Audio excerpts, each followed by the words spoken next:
Hi folks, thanks for spending some time again with me today.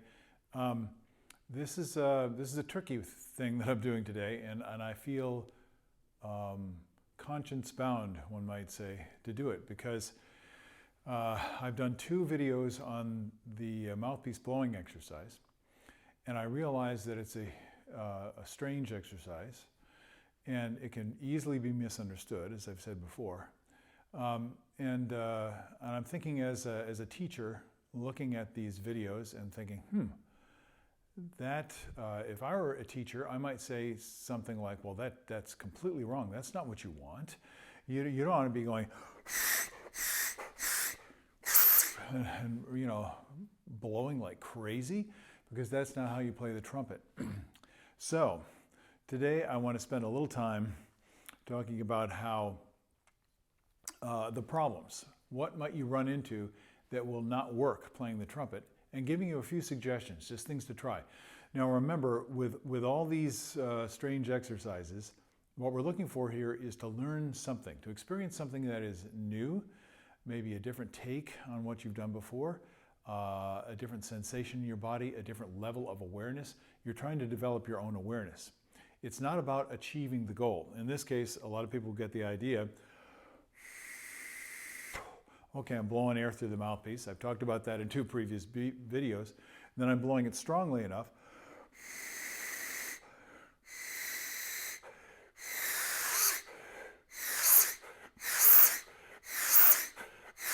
where it makes that kind of whooshing sound. I hope you can hear that. Now it's going to be different with different mouthpieces.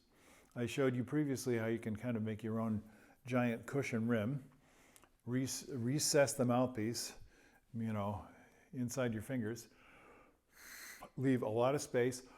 Now your mouth is open, and now you don't have a lot of stress on your embouchure. It's being supported by by that giant cushion rim, and you're just free to concentrate on blowing. Even when you do that, many things can go wrong. So what are we trying to cultivate here? And that's a question I always want you to ask yourself. What is the point of this exercise? Let's take this one step at a time. The first point is flow. Now, you have a small opening in the mouthpiece. You can only get so much volume of air through there. In order to get more volume of air through, you have to blow the air stronger.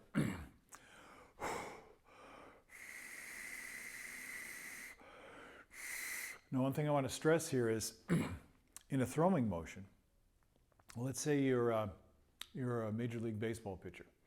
You can throw an off-speed pitch, maybe in the low 70s, and you can throw a fastball, maybe in the mid-90s. Great. So is the throwing motion any different? No. It's just a matter of the force that's applied.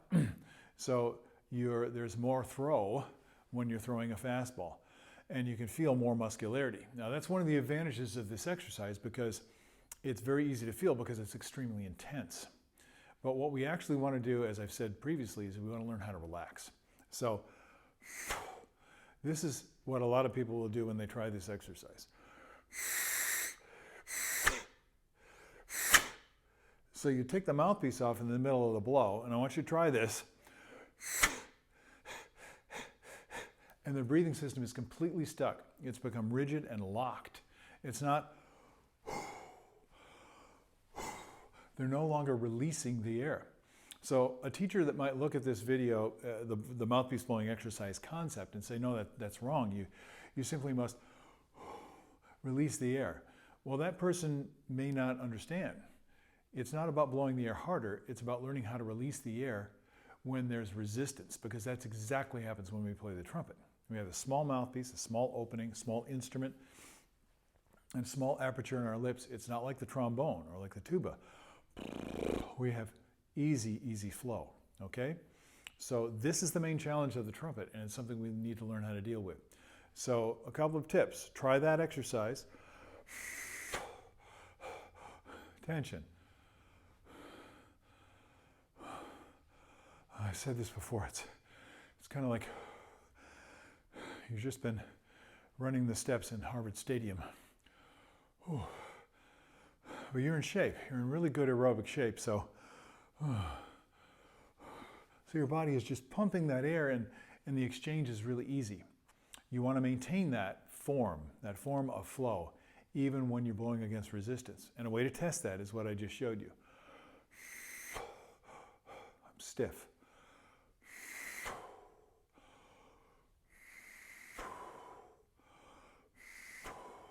It should smoothly and steadily, continuously, constantly follow through until you're out of air with the same energy. So as I blow stronger and stronger,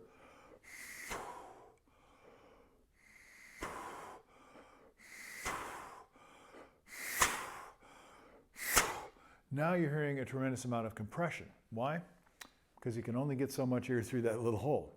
And this is one of the biggest problems that trumpet players have, that we all have, I think, in my observation, is that our body naturally reacts to the resistance that we feel because of the resistance of the aperture and the mouthpiece and the instrument by pushing against the resistance. So we end up trying to push more and more air through the instrument, and that doesn't work, especially in the upper register. All it does is put a lot of strain on our chops. Now, your facial muscles, your embouchure need to be able to bear that weight of what?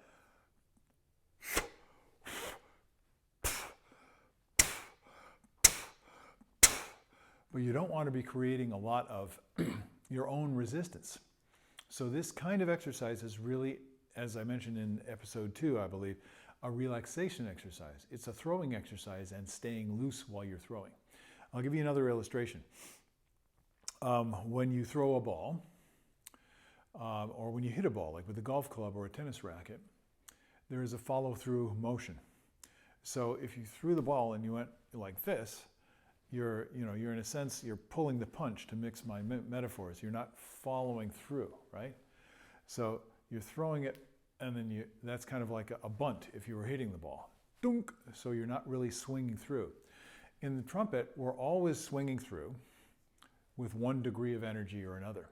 So the form, again, doesn't change. So whether you're swinging at a ball very lightly or you're swinging at it very strongly, the perfect form and the precision of the swing are all the same. Another illustration would be like doing an exercise, a basic conditioning exercise like a squat. So let's say you're doing a squat with just body weight, and hopefully I'll demonstrate some of these things to you in the future, because I think there's a very, very important link between how our body functions to do big muscle exercises, skeletal muscle exercises, and how it functions to do the small muscle micro exercises of playing the trumpet. So the squat, if you squat with body weight, or you squat with 500-pound, loaded bar over your shoulders, the movement is exactly the same. The load is different. So the whole point of this exercise is getting used to how the form that you need to have in order to bear that weight once it comes on. Now, if your form is good when you're doing a body weight squat, and you can maintain it when you're doing a squat with heavier weight, now you've accomplished something. And that's exactly what we need to do on the trumpet, because the resistance, the weight, the load is constantly changing. So here's another little exercise. That's the first one. If you catch in the throat, if you hear noises like this,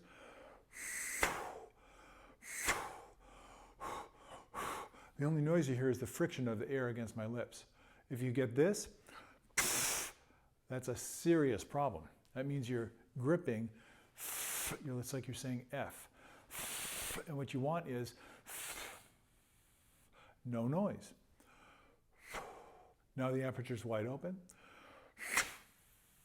Now it's much more focused, and the aperture is very soft and supple, will vibrate very easily. It's not, see how I just blocked the air? So I want you to notice when you're practicing, when you're just playing a long tone, when you're sustaining a sound, when you're listening to the quality of your sound, when you're doing a simple exercise like this, notice how your body is working and realize that it should work more gracefully and more simply and more easily. Yes, there's effort involved, and if you load somebody up with too much weight, they will not be able to maintain the perfect balance of form, the proper movement, in order to do that lift properly. And this is where a lot of people get injured in the gym. I know, because I've been injured many times by my own stupidity. So take a lesson from me and take this incrementally, one step at a time. Get used to the fun feeling. Yeah, oh, air is free. I'm releasing the air, or I'm releasing it very slowly. Another good way to moderate this exercise.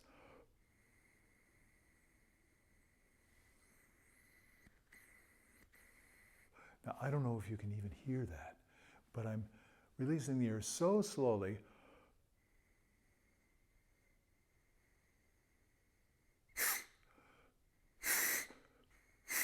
Now, this is a great exercise for trumpet skill. Let the air fall, follow through. Moderate. And then without changing anything but the amount of air. Now, I'm making noise with my lips on purpose so you can hear it.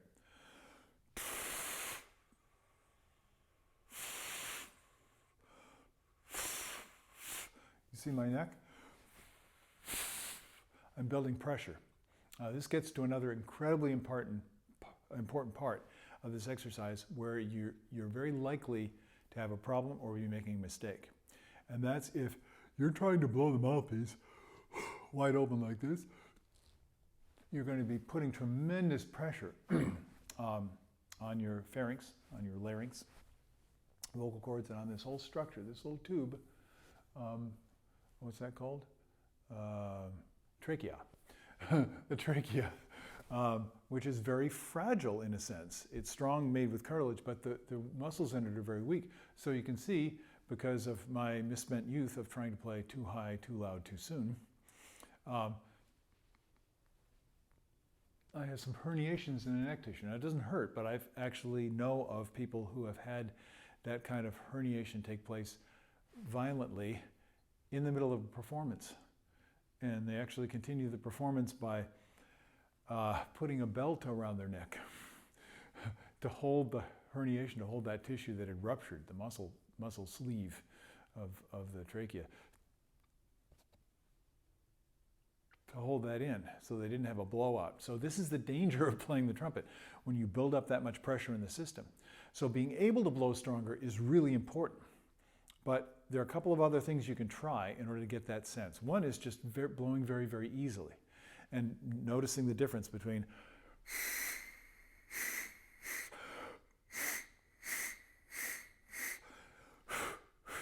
it's it's exactly like doing that with your voice.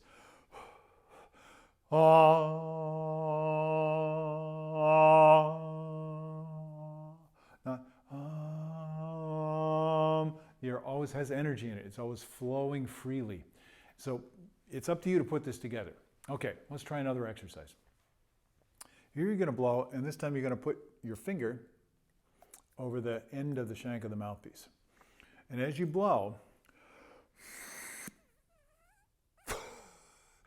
it's going to be easy if when you stop the air.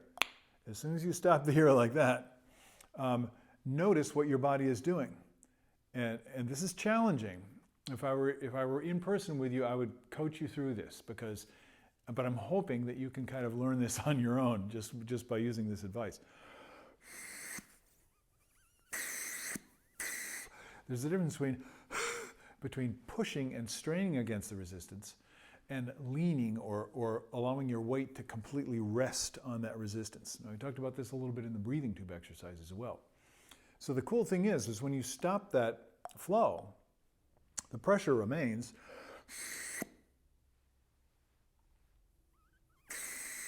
And what I just did is I released all the unnecessary tension, but I maintained the air pressure on my finger. So it's the same amount of energy in the throw of the air, the same amount of speed you might think, the same amount of weight, however you want to conceive that works for your body. That's important for you to do this. It's the same amount, just like I'm holding a steady note all the way through. But now I've relaxed away all the unnecessary tension. That's a tremendously helpful exercise, especially at higher intensity. But even at low intensity,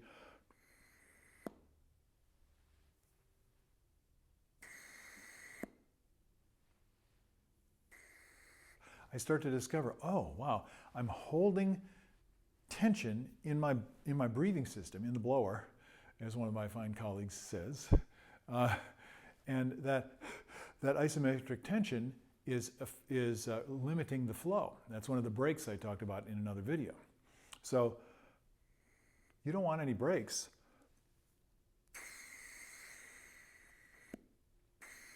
All you want is free flow. Okay, now what's that third exercise I was talking about? I'll think of it in a second.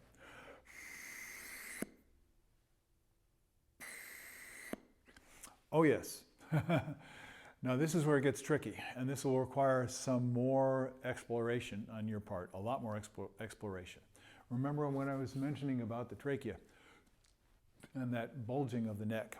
I heard Bobby Shew say one time, somebody expressed an interest in doing what he was doing when he came off Toshiko's band and was playing lead.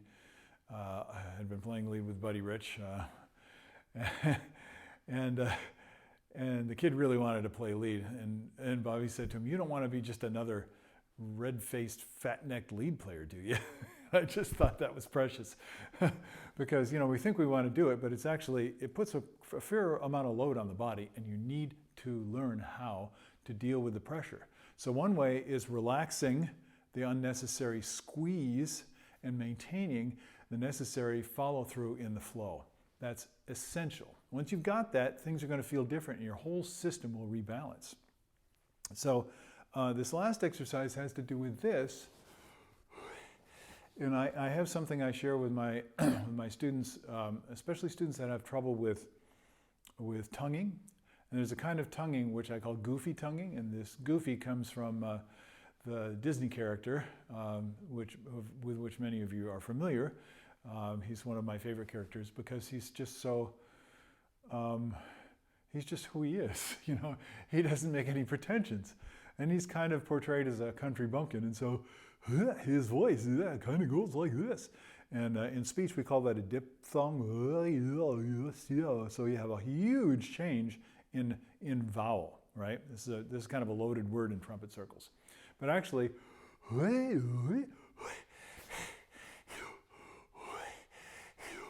so what's happening?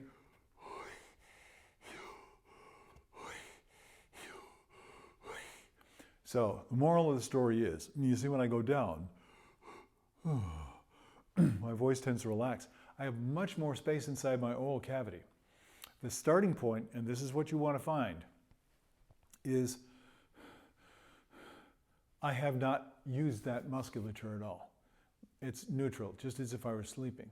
Now from there, so I can make my voice like this, or I can make my voice deep like this. And that's a great way to experiment with it.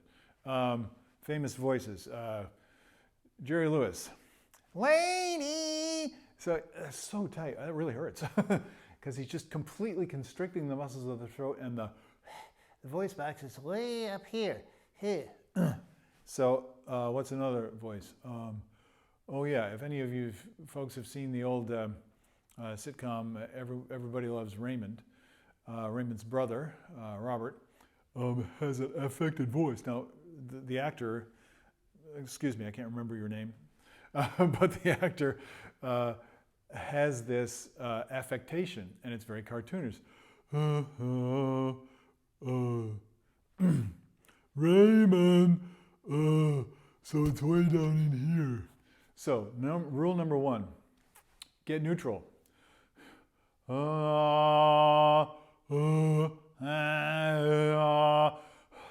And when you release the air, you're going to be in the right starting place. Now here's where things get tricky, and this is what I want you to try. You'll hear people talk about vowels. Claude Gordon wrote a great deal about tongue levels. This is all great stuff if you actually have experienced what it means and know how to practice it so that you can get it working integrated with the rest of your trumpet playing. So it's not about tension, it's about position. So I start with that's neutral, and then listen. That's deep. That's neutral. that's high. But there's no excess throat tension in it. And that's the key. So, getting back to our mouthpiece exercise, if we go from a neutral position, if you have a very powerful wind machine, if your blower is strong and your chops are strong so they can take the incredible pressure of that air that you're producing by your blow, you can do this exercise with everything wide open. And that's great. But that's not an efficient way to play. If you have the ability, it's fantastic. You can use it. And that's the way you can get a huge open sound in the extreme upper register, which is very rare. Only a few people are able to do that I've heard. And you know who they are from listening probably. But the case here, experiment with that, and where you want to start with the trumpet is at the top. Now, just like we did this exercise with, see, I'm pushing. I want to be doing that.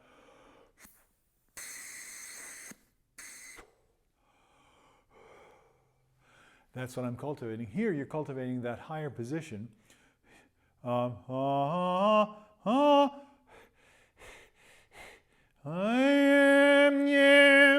call it, and that may have clipped a little bit. See, that's strongly, as the singer would say, in the mask. You can feel your nose vibrate. You can feel your eye sockets vibrate. You can feel your forehead vibrate. That's really good.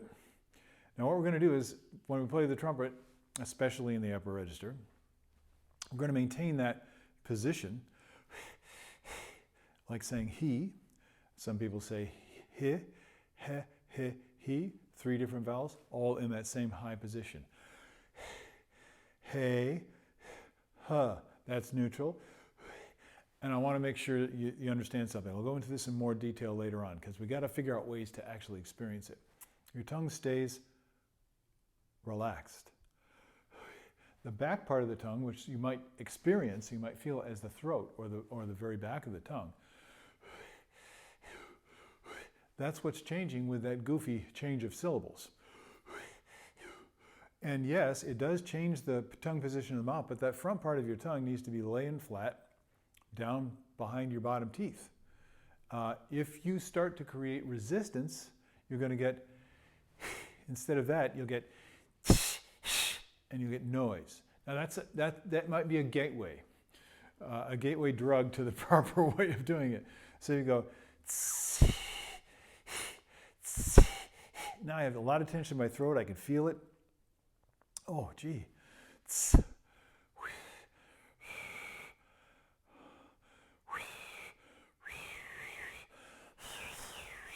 Now I'm faux whistling, but I'm not restricting the airflow at all. Now let's take this back to the mouthpiece blowing exercise. If I start neutral,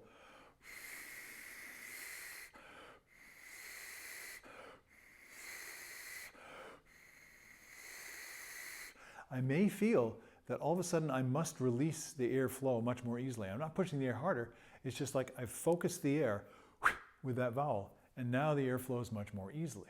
Now, of course, that puts a certain load on your chops. And if you don't have the skill or the strength, the coordination, or the necessary conditioning in order to deal with that extra strong airflow, then you're going to have trouble. But you got to put this together piece by piece. So when you do this mouthpiece blowing exercise, ooh, geez, my chops are tight. I practiced a lot today, so. Why am I talking about that? Because the facial muscles necessary to keep that airstream pointing in a direction are now under duress. So I'm going to do it more lightly.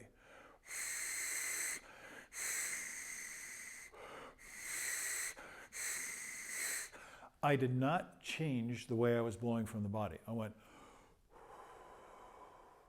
just like that. Just like that.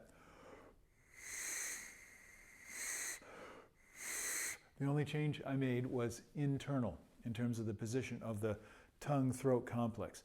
Now that sounds very complex. So I'm going to ask you to pause this video, try the exercises, Think about it, yes, but more carefully explore what you notice that you yourself are doing. I don't care what level of player you are.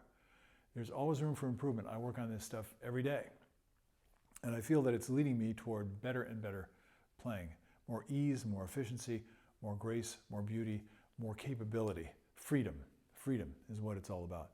And I really hope some of this helps you.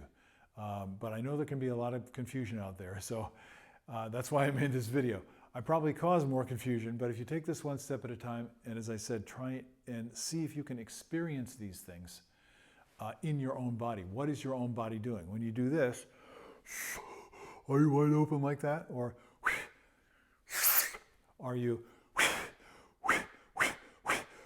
focused forward? If you're focused forward, you don't have to blow as hard.